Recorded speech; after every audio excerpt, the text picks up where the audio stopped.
আসসালামু আলাইকুম first year, কেমন আছো? আলহামদুলিল্লাহ ভালো আছি। আপনি কেমন আছেন?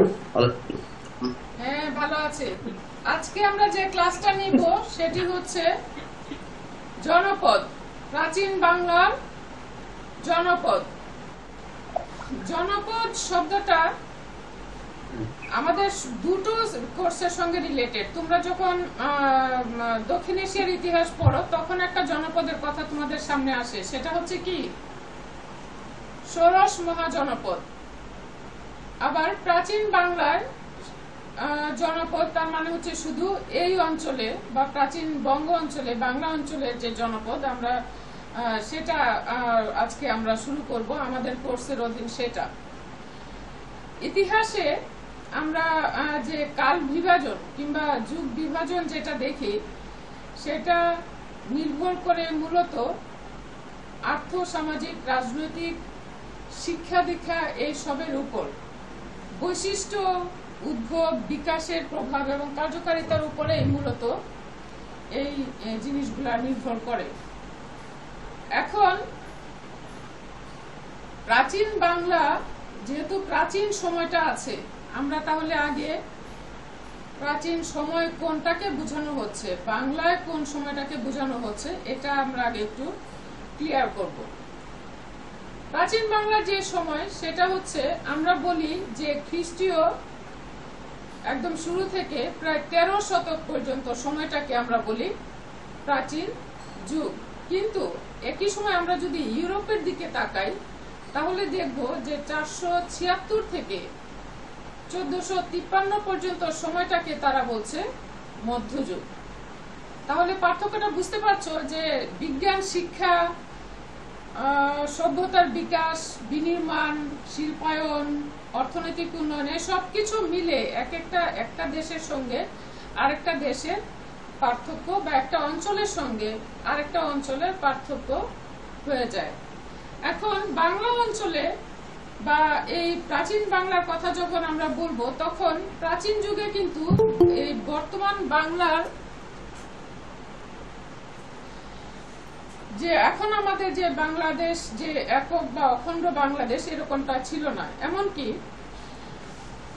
সাম্রাজ্য ভিত্তিক বা কেন্দ্রীয় শাসন শুরু হওয়ার আগ পর্যন্ত কোনো একক অঞ্চল কিংবা একক রাজার অধীনে বাংলা অঞ্চল ছিল না। ছিল কি তাহলে? খণ্ড খণ্ড রাজা ছিল, খণ্ড খণ্ড রাজ্য ছিল। এই খণ্ড খণ্ড রাজ্য এবং খণ্ড খণ্ড রাজার অধীনে যে রাজ্য সেইগুলাকে আমরা একত্রে বা খণ্ড খণ্ড ভাবে বলছি জনপদ। এখন এই জনপদগুলো সম্পর্কে যে ক্ষুদ্র ক্ষুদ্র বা ক্ষুদ্র খণ্ডিত রাজা কেন্দ্রিক রাজ্যগুলোকে আমরা জনপদ বলছি। কিন্তু এই জনপদ কয়টা ছিল প্রাচীন বাংলায়? আমরা এখানে দেখছি, তোমরা এখানে বোর্ড দেখতে পাচ্ছ, তোমাদের এখান থেকে কি এই পাশ থেকে কি দেখা যাচ্ছে বোর্ড? বোর্ড দেখা যাচ্ছে? এখানে দেখছো যে নামগুলা আছে জনপদের। প্রথমে হচ্ছে সবচেয়ে প্রাচীন এবং বড় যে জনপদ সেটা কি ছিল, এগুলার উপরে কিন্তু আগে আমরা তোমাদেরকে টাচ করেছি।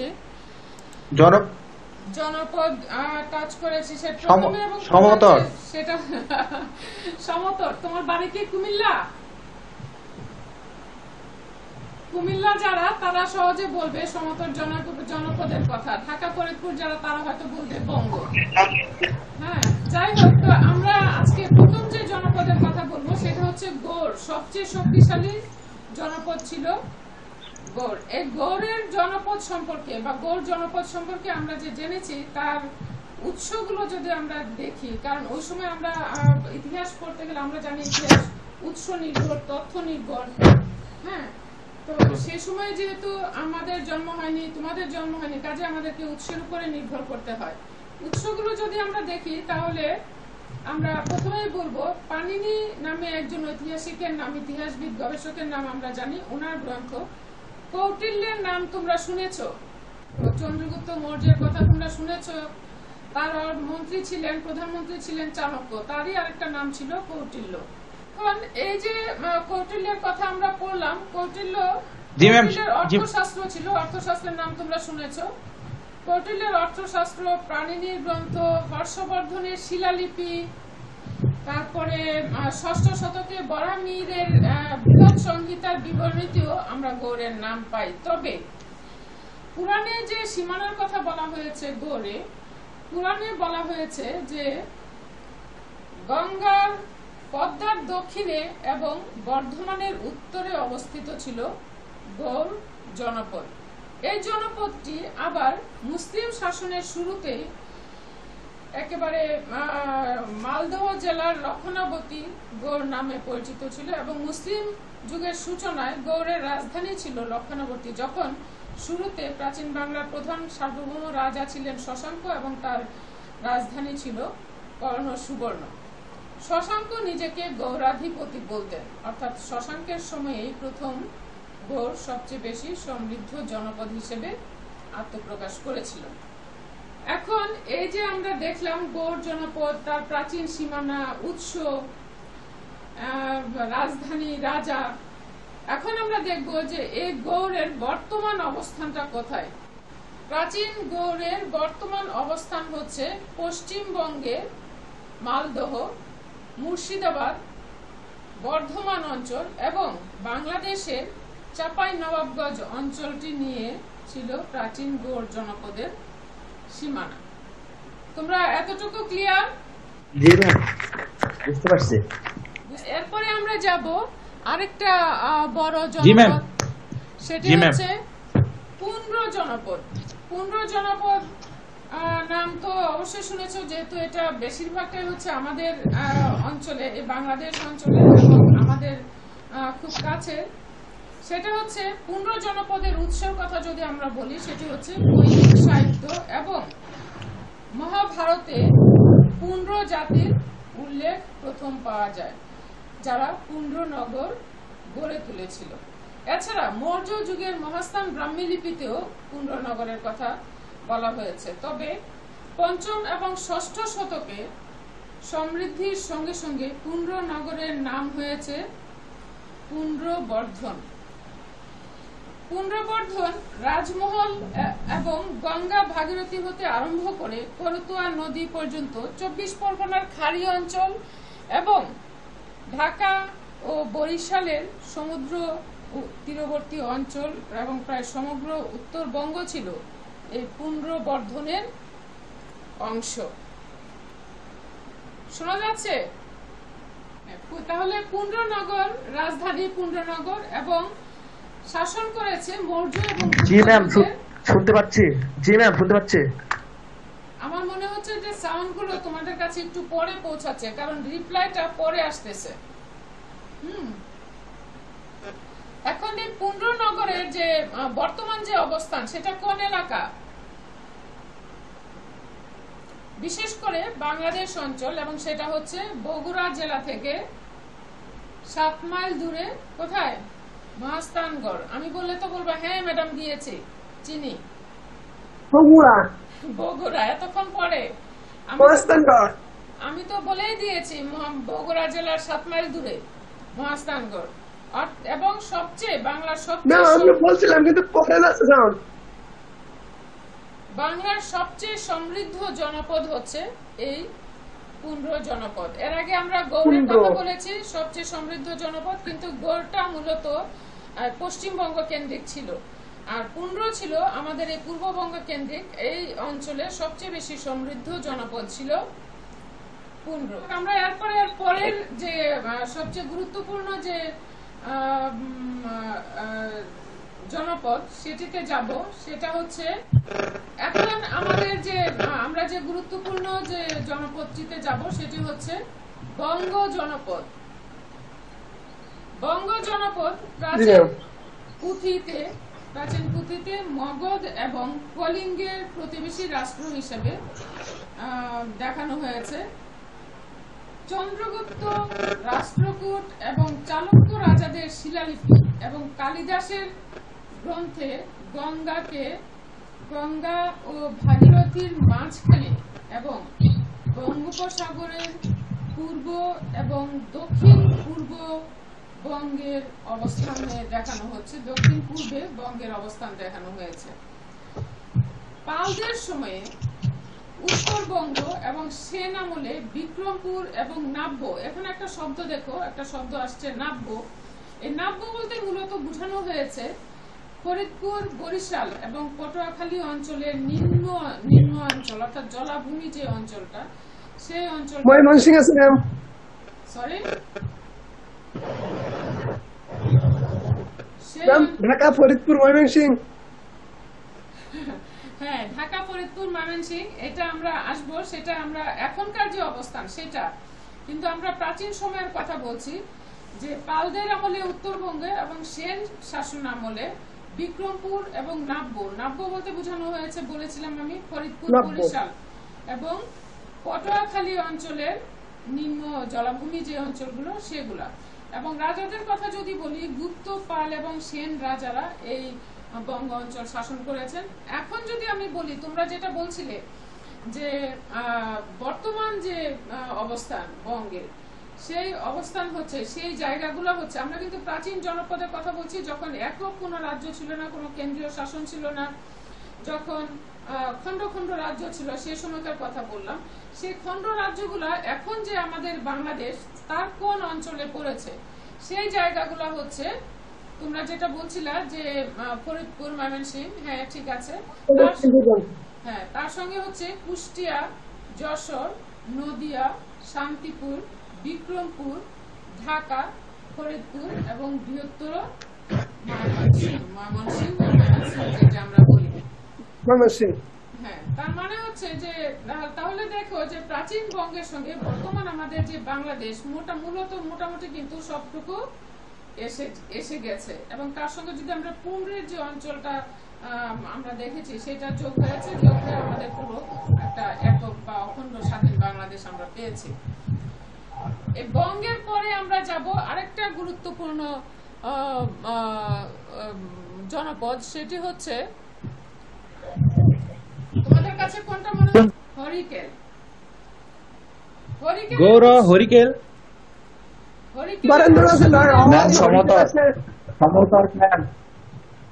সমতটে আরেকটু পরে আসি। আমরা এখন হরিকেল নিয়ে আলোচনা করছি। তার মানে তোমরা জনপদের নামগুলো জানো, কিন্তু তার ক্রনোলজিটা বলতে পারছো না, কোনটার পরে কোনটা আমরা যাচ্ছি।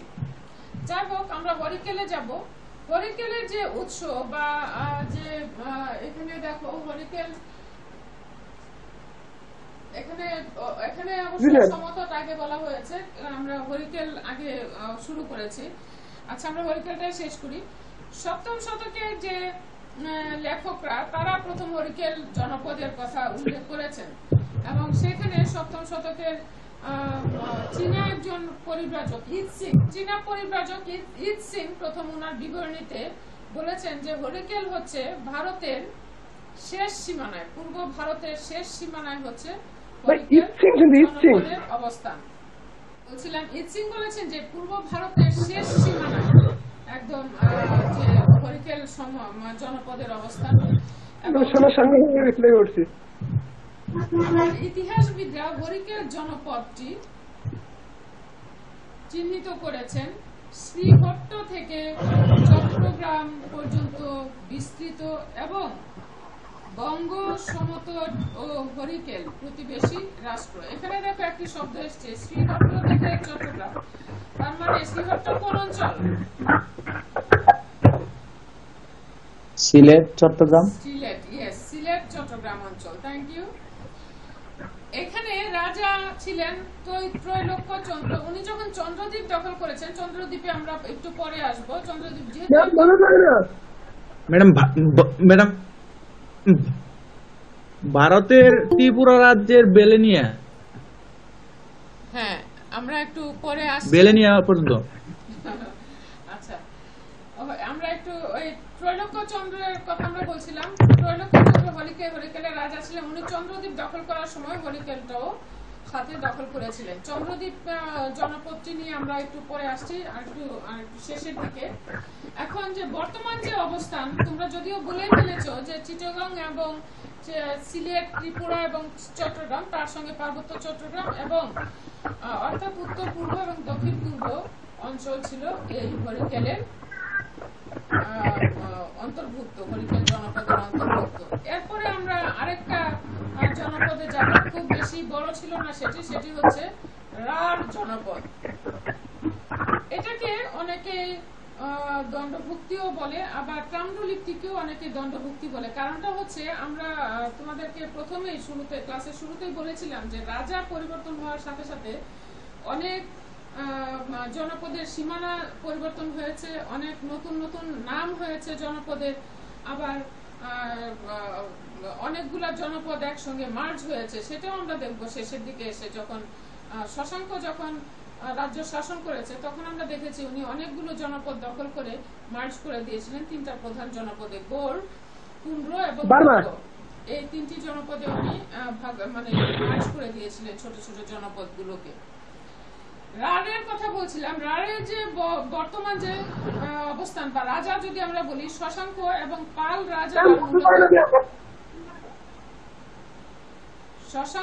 পাল রাজারা এই রাঢ়াধিপতি নিজেদেরকে পরিচয় দিতেন, গৌড়াধিপতি পরিচয় দিতেন। তার মানে হচ্ছে রাঢ় তাদের দখলে ছিল। রাঢ়কে আমরা দুটো অংশে দেখি, একটি হচ্ছে উত্তর রাঢ়, যেটা মুর্শিদাবাদ জেলার পশ্চিমাংশ, সমগ্র বীরভূম জেলার বর্ধমানের কাটোয়া মহকুমা, এবং দক্ষিণ রাঢ় বলতে বর্ধমানের দক্ষিণাংশ, হুগলি এবং হাওড়া জেলাকে বোঝানো হয়েছে। তার মানে হচ্ছে এটিও মোটামুটি একটি গুরুত্বপূর্ণ অঞ্চলগুলো নিয়ে বিস্তৃত, বর্ধমান, ভাগীরথী, গুরুত্বপূর্ণ অঞ্চলগুলো নিয়ে বিস্তৃত ছিল এই রাঢ় অঞ্চল। এখন আমরা যাব, তোমরা একটু আগে যেটা বলেছিলে বা নিশ্চয়ই সেখানকার কেউ আছো, এই জন্য এটা তোমাদের কাছে খুব একটা পছন্দের নাম, সেটি হচ্ছে সমতট জনপদ। সমতট হচ্ছে একেবারে শতভাগ আমাদের এই বাংলাদেশের অন্তর্ভুক্ত ছিল, এবং আমরা এই জনপদের অনেকে আমি নিজেও সমতট জনপদের অধিবাসী, এই জন্য অবশ্যই সমতট আমার কাছে পছন্দের জায়গা। সেটা যেমন ধরো, প্রথমে হিউয়েন সাং এর বিবরণীতে আমরা প্রথম সমতটের কথা পাই। তিনি বলেছেন যে সমতট ছিল বঙ্গ রাজ্যের দক্ষিণ পূর্বাংশের একটি নতুন রাজ্য, এবং উনি বলেছেন যে অনেকটা ছিল আর্দ্র এবং নিম্ন ভূমি অঞ্চল। 7ম থেকে 12 শতক পর্যন্ত, 7 থেকে 12 শতক পর্যন্ত ত্রিপুরা, নোয়াখালী, কুমিল্লা, 24 পরগনার খাড়ি অঞ্চল এবং কুমিল্লা, নোয়াখালী, হ্যাঁ কুমিল্লা, নোয়াখালী, 24 পরগনার খাড়ি অঞ্চল এবং গঙ্গা ভাগীরথীর পূর্ব তীর থেকে মেঘনার মোহনা পর্যন্ত বিস্তৃত অঞ্চল সমতট অঞ্চল নামে পরিচিত। তাহলে বুঝতে পারছো পরিচিত মেঘনা আমাদের নদী, গঙ্গা ভাগীরথী যদিও পশ্চিমবঙ্গে পড়েছে, বলছে তাদের পূর্ব তীর, গঙ্গা পূর্ব দিকে প্রবাহিত হয়ে পদ্মা নামে বাংলাদেশে প্রবেশ করেছে। পদ্মা কোথায়? চাঁদপুর, মেঘনা, এগুলা তো জানতে হবে, ইলিশ খাইতে হলে এগুলা জানতে হবে। যাই হোক, এই সমতট অঞ্চলের রাজধানী ছিল কুমিল্লা শহরের 12 মাইল পশ্চিমে বড় কামতা নামে একটি জায়গা ছিল এই সমতট অঞ্চলের রাজধানী। এখন এই পাল এবং সেন রাজারা এই বঙ্গ, এখন বর্তমান যে অবস্থান তোমরা আগেই বলে দিয়েছো, ম্যাম নেট বাফারিং করতেছে তো এর জন্য কথাগুলো পরে আসতেছে। হ্যাঁ আমি বুঝতে পারছি যে আমার শব্দগুলো তোমাদের কাছে একটু পরে পৌঁছাচ্ছে। যাই হোক, কিন্তু আমি তো দাঁড়িয়ে থাকতে পারবো, আমি তো বুঝতে পারছি না তোমাদের কাছে কতটুকু পরে যাচ্ছে, যে জন্য আমি অপেক্ষা করতে পারছি না। হ্যাঁ, তোমরা আগেই বলে দিয়েছো সমতট জনপদের যে অঞ্চল, সমতট জনপদের যে অবস্থান, বর্তমান অবস্থান, সেটা তোমরা বলে ফেলেছো অলরেডি। সেটা হচ্ছে নোয়াখালী এবং বৃহত্তর কুমিল্লা অঞ্চল। এরপরে কুমিল্লা, হ্যাঁ কুমিল্লা। সমতটের পরে আরেকটা জনপদে যাব, সেটি হচ্ছে তাম্রলিপ্তি। আমরা তাম্রলিপ্তিতে যাই, সেটা হচ্ছে হরিকেলের দক্ষিণে তাম্রলিপ্তি জনপদ, যেটি মেদিনীপুর জেলার তমলুকি ছিল তাম্রলিপ্তি জনপদের প্রাণ কেন্দ্র। মূলত এটি ছিল, এই তাম্রলিপ্তি ছিল নিম্নাঞ্চল, নৌ চলাচল এবং নৌ বাণিজ্যের উপযোগী। তার মানে হচ্ছে একটি বন্দরকে কেন্দ্র করে বা নৌ পরিবহন ব্যবস্থাকে কেন্দ্র করে এই জনপদটি গড়ে উঠেছিল। রাজা শশাঙ্কের মৃত্যুর পর এই তাম্রলিপ্তি জনপদটি অনেকখানি তার সমৃদ্ধি হারায়। এখন বর্তমান যে অবস্থান সেটি হচ্ছে পশ্চিমবঙ্গের হুগলি এবং মেদিনীপুর জেলা এই তাম্রলিপ্তি জনপদের অন্তর্ভুক্ত। এটি একটি বন্দর হিসাবে মূলত ব্যবহৃত হতো এবং এই জনপদটিও আমরা রাঢ়কেও বলেছিলাম, অনেকে দণ্ডভুক্তি বলে মনে করত, নামে পরিচয় দিত। আবার এই তাম্রলিপ্তি জনপদটিও অনেকেই বলে যে এটিও দণ্ডভুক্তির অন্তর্ভুক্ত ছিল। এছাড়া আরো কিছু কিছু ছোট ছোট কিছু জনপদের নাম পরিচয় আমরা পাই। সেগুলো যেমন ধরো যে আমাদের এখানে এই উত্তরবঙ্গে আরো ছোট একটি জনপদ আছে, সেটাকে আমরা বলি বরেন্দ্রী বা বরেন্দ্র অঞ্চল। সেটা কোথায়? বরেন্দ্রী হচ্ছে গঙ্গা, হ্যাঁ বলো,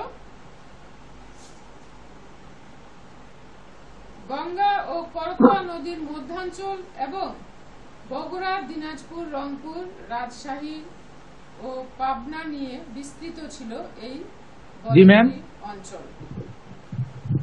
বরেন্দ্র জনপদ বা বরেন্দ্র জনপদ সেটি হচ্ছে গঙ্গা করতোয়া নদীর মধ্যাঞ্চল এবং বগুড়া, দিনাজপুর, রংপুর, রাজশাহী এবং পাবনা অঞ্চল নিয়ে এই বরেন্দ্র বা বরেন্দ্রী জনপদ বিস্তৃত ছিল। চন্দ্রদ্বীপের কথা আমরা এর আগে পড়েছিলাম।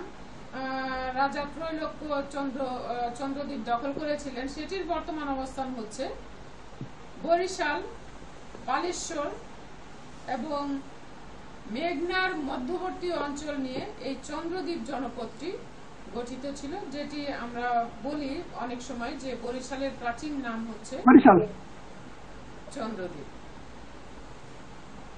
এরপরে আরো একটি ছোট জনপদের কথা আমরা বলবো, সেটি হচ্ছে উৎকল। উৎকল হচ্ছে উত্তর উড়িষ্যা নিয়ে বিস্তৃত ছিল উৎকল জনপদ। এবং এরপরে আরো একটি জনপদ যেটি এখন এই সময়ে বর্তমানে খুব বেশি আলোচিত, সেটি হচ্ছে আরাকান। আরাকান কোথায়? সেখানকার একটি জনগোষ্ঠী, মায়ানমারে। হ্যাঁ, সেখানকার একটি, ইয়েস, এটা সবাই পেরেছো, আরাকানের অবস্থান। সেখানকার একটি জনগোষ্ঠীকে নিয়ে মূলত এই জায়গাটা খুব পরিচিত আমাদের সবার কাছে। আরাকান জনপদ কক্সেস বাজার, বার্মার কিছু অংশ এবং কর্ণফুলী নদীর দক্ষিণাংশ নিয়ে এই আরাকান জনপদটি সীমানা বিস্তৃত ছিল। ক্ষেত্রে আমরা দেখেছি তাহলে জনপদ পড়তে গিয়ে যে স্থানকাল পাত্র ভেদে বা পাত্র স্থানকালের প্রভাবে জনপদের নাম পরিবর্তন হচ্ছে। তবে সপ্তম শতকে শশাঙ্ক যখন ক্ষমতায় আসে, গৌড়ের ক্ষমতা দখল করে বা গৌড়ের ক্ষমতায় অধিষ্ঠিত হন, উনি ক্রমান্বয়ে অনেক বেশি শক্তিশালী হয়ে ওঠেন এবং মুর্শিদাবাদের হয়ে বঙ্গ, উড়িষ্যা পর্যন্ত ওনার সাম্রাজ্য বিস্তৃত করেছিলেন এবং একটি কেন্দ্রীয় শাসন উনি প্রতিষ্ঠা করেছিলেন। ছোট ছোট অনেকগুলো জনপদকে উনি একসঙ্গে মার্জ করে দিয়েছিলেন। আমি কিছুক্ষণ আগে তোমাদেরকে বলেছিলাম যে জনপদগুলো পরবর্তীতে একটির সঙ্গে আরেকটি বিলীন হয়ে যাচ্ছিল, বিলীন হয়ে গিয়েছিল। তার কারণ হচ্ছে রাজারা যদি শক্তিশালী হয়, তারা ছোট ছোট জনপদগুলো তখন দখল করে নিয়েছে। তেমনি একজন শাসক ছিলেন শশাঙ্ক, যিনি ছোট ছোট এই জনপদগুলো দখল করে নিয়েছিলেন এবং